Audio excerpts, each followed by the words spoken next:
May tanong sa akin, ang kapal talaga ng mukha. Anong oras na hanggang ngayon hindi ka pa rin bayad dito sa pagkakautang mo?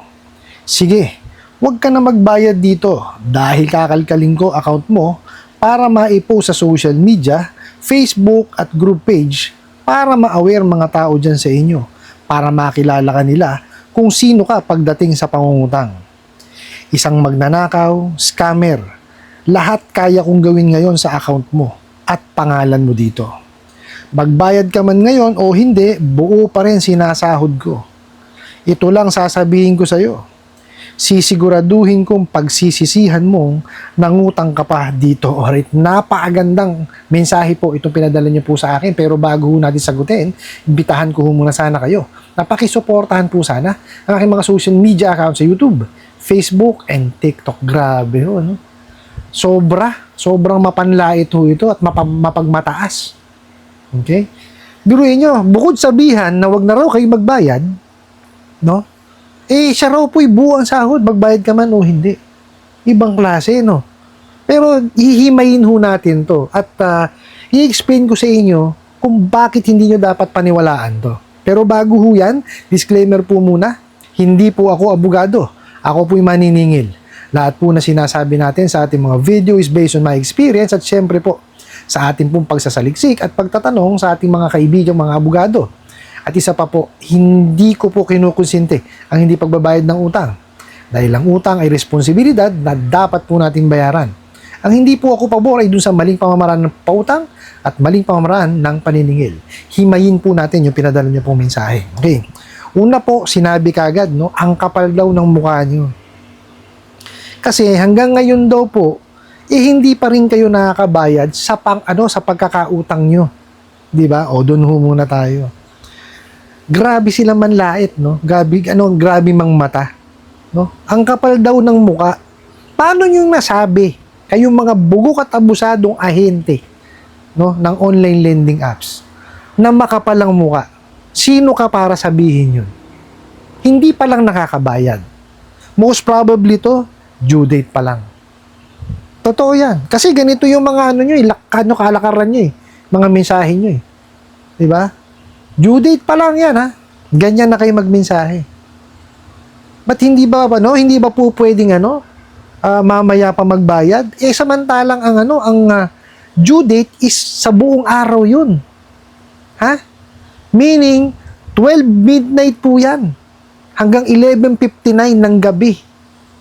Oh, bakit kung kayo rito, makapangmata kayo ng tao, ganun-ganun na lang. Sige nga. Kung kayo kasi tama ang pamamaraan nyo ng pagpapautang, hindi kayo magkakaganyan. No? Kayo gumagawa ng sakit ng ulo nyo, mga bugo kayo Oh. Tuloy po natin. Sinabihan pa ho kayo, huwag ka nang magbayad. Oh. Kasi daw po, no? Kakalkalin daw ho niya yung social media nyo. Mali pa nga Kasi ipopost daw kayo sa social media at Facebook. Ano ba yung Facebook? Di ba social media? O maliwanag? Tanga ka. Sira ulo kang ahente. O. Bakit mo kailangan kalkalin yung account, di ba? Para malaman yung social media o ipopost mo sa social media. Sige nga. Tama ba yun? Yun lamang pong pagkalkal or pagkuha ng detalye nung inyong kliyente, no, sa kanilang mga telepono, bawal. 'Di ba? Mayroon nga tayong Data Privacy Act, 'di ba? Oh. Yun nga lang pag kuha nyo, mali na yun Tapos ang gagawin nyo, isisiwalat nyo pa. 'Di ba?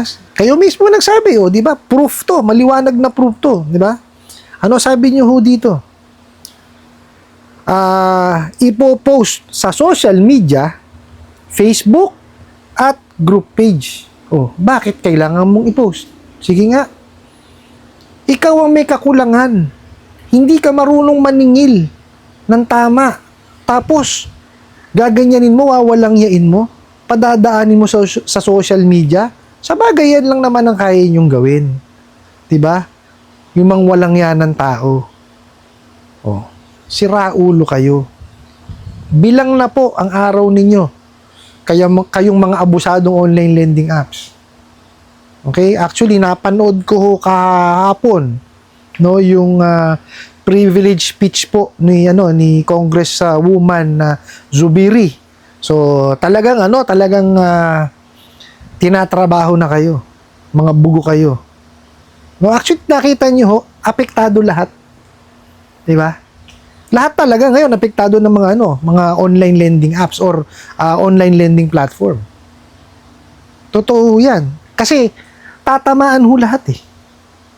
Oh, sinimulan nyo ngayon. O yan, tinatapos po ng ating mga mambabatas. Gagawa ho ng batas yan, definitely. Oh, di kayo din, isa sa sa maapektuhan niya. Kaya lang, sanay na nga kayo sa sa kawalangyaan, di ba? Sanay na kayo sa pagtatago, sanay na kayo sa illegal na ginagawa nyo. So, baliwala na sa inyo yan. So, sino ngayon naapektuhan? Yung mga legitimate na lending, no, na mga may secondary license sa pagiging online lending platform. Yun ang maapektuhan ngayon. Diba? Kasi i-regulate talaga na sobra-sobra yan. Maniwala ho kayo sa akin. Diba? Kasi iba ho yung kung papanoorin nyo iba ho yung nung privilege speech talaga. Talagang pagtutuunan. Na ho sila. Nakikipag-meeting na ho sila. So, para humalaan nila kung ano talaga kailangan gawin. O yan, todas na kayo. Tapos, ayan ito yung number 1 na aksyonan. Yung pagpo-post sa social media. Kasi hindi naman talaga dapat. Actually, yung pagkuha nyo ng detalye, di ba? Ulitin ko yung pagkuha nyo ng detalye, bawal na yun eh.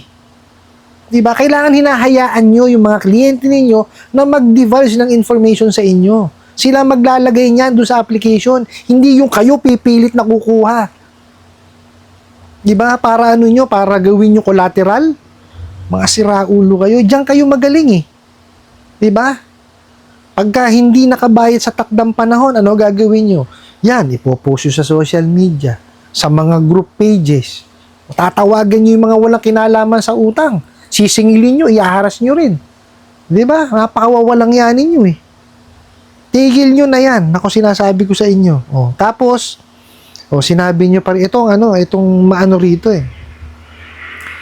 Isa daw kayong magnanakaw at scammer. Paano nagnakaw? Explain nyo nga. Paano naging scammer? Kayo itong mga scammer. Kasi pag sinabi mong scammer, hindi totoo yung sinasabi. Nag-advertise kayo. Ano sinasabi nyo sa advertisement? Diba? Puro mali. Yun ang pagiging scammer. Bakit kayo magnanakaw? Lahat ng detalye ng kliyente nyo, ninakaw nyo. Diba? So, kayo ang magnanakaw, kayo mga scammer, mga bugo. Huwag nyo ibibintang doon sa kliyente ninyo. Hindi pa lamang nakakapagbayad. Tapos kung walang yain nyo, ganun na. Jesus Mariosip kayo. Puro kayo talaga, nakakakulo kayo ng dugo eh. Yung sa mga ganitong klase ng mensahe ko nabubisit eh. Diba?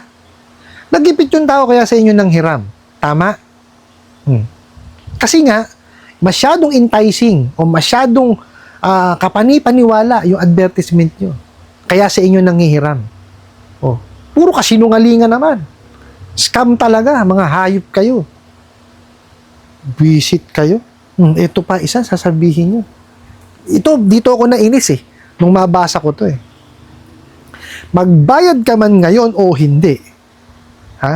Buo daw yung sasahurin niya. Hindi ako naniniwala. Bakit gigil na gigil ka dun sa kliyente mo? Sige nga. Maliwanag. Mababa daw lang po ang sahod nyo dyan. At commission-based kayo. Kaya kayo gigil na gigil sa mga kliyente ninyo. Diba? Ang masakit lang kasi sa inyo, hindi kayo marunong maningil. Diba? Kaya ganyan, puro kayo pananakot. Akala nyo, madadaan nyo sa takot. Diba? Ano nangyayari? Di lalong walang nagbabayad sa inyo. Tapos pag mamalaki mo, buo sasahurin mo. Oo, buo. Sige, nandun na ako, buo. Pero, yun bang totoong sahod yan? Ibig sabihin ko sa totoong sahod, basic salary ba talaga nare-receive mo? Huwag mong magmalakihan yung mga kliyente na nakahiram sa inyo. Nakahiram nga kasi gipit eh. Tapos pag mamalakihan mo ng ganyan, buo sinasahod mo. Kaya pala ganun-ganun na lang. Galit na galit ka pag hindi nakabayad. Di ba? Atat ka sa komisyon? Ha? Sira ulo ka. Oh. Pero mo, grabe kayong ano, ibang klase na yung ano nyo, yung pangwawalang niya dun sa kliyente ninyo eh. Iba na kayo, mapagmataas na kayo ngayon. Di ba? Kailangan bang ano, ganun ninyo yung kliyente? May pinagdadaanan na eh. Di ba? Hindi na nga nakabayad dahil niloko nyo na. Iniscam nyo na, ninakawan nyo na. Di ba? Tapos pagmamalakihan mo pa, masyado mo naman yatang inaapakan yung dignidad ng kliyente ninyo. Pinalalabas mo, ikaw may pera ka. 'Di ba? Yung mga kliyente niyo hindi makabayad kasi walang pera. Kaya nga nangiram eh. 'Di ba? Kasi may kulang, 'di ba? Mayroon silang agarang pangangailangan. Na yun ang ano nyo, yun ang gusto nyo mangyari, 'di ba? Which is dapat hindi eh. 'Di ba? Iniipit nyo yung mga kliyente ninyo.